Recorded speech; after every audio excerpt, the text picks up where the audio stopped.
pa, binidyo ta pa. Ito kapan ka ti sarming pa ah. Mama, Mama, say hi. May TV. Ayan. And my prednisone. Second time taking prednisone. Ang aking sukatan.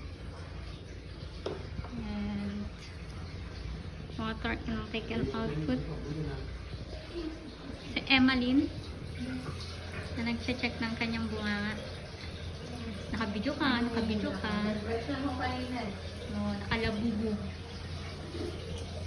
Labubo?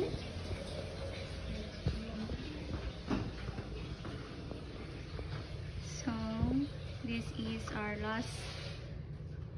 This is a day, a night pala. Before operation tomorrow at 7 AM. Pero kukunin kami ng mga 5 AM. So, meron kaming preparation.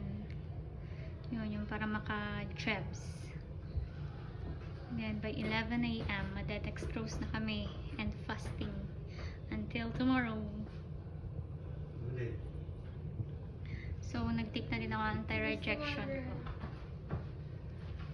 Ay, kinakabahan ako. Daming kalat. Damdamapay lang. Damapay lang ton Ecuador, Jerry Jikimut.